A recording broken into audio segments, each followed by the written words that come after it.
Di suatu negeri yang kaya akan ilmunya, terdapat seorang pemuda yang sangat cinta dan berbakti kepada ibunya. Dengan tulus ia merawat ibunya yang lumpuh, serta memenuhi apa yang dipinta oleh ibunya, kecuali hanya satu permintaan ibunya yang sulit ia kabulkan. Suatu hari, sang ibunda berkata kepada sang anak, "Wahai anakku, mungkin ibu tidak akan lama terus bersamamu. Ikhtiarkan agar ibu dapat mengerjakan ibadah haji." Mendengar ucapan sang ibu, pemuda itu termenung dan berpikir, bagaimana caranya agar ia bisa membawa ibunya pergi haji. Mengingat perjalanan dari Yaman ke Mekkah sangatlah jauh melewati padang pasir yang tandus dan panas, dan juga harus membawa banyak perbekalan.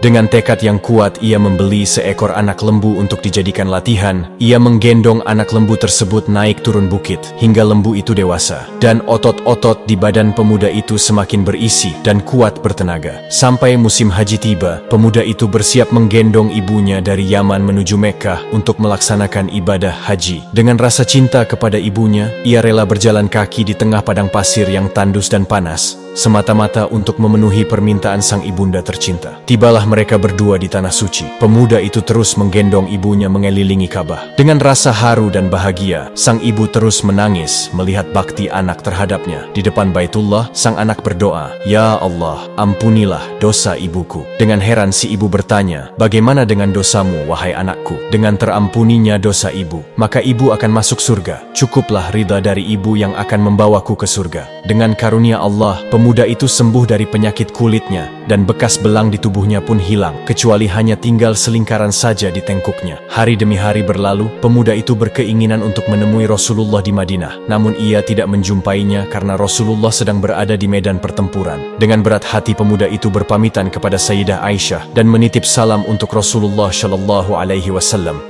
Ketika Rasulullah pulang dari peperangan, beliau mendapati salam dari pemuda itu, kemudian berpesan kepada Umar dan Ali, "Suatu ketika apabila kalian bertemu dengan dia, mintalah doa dan istighfarnya, karena dia adalah penghuni langit, bukan orang bumi. Namanya tidak terkenal di bumi, namun penghuni langit memanggilnya Uwais Al-Qarni."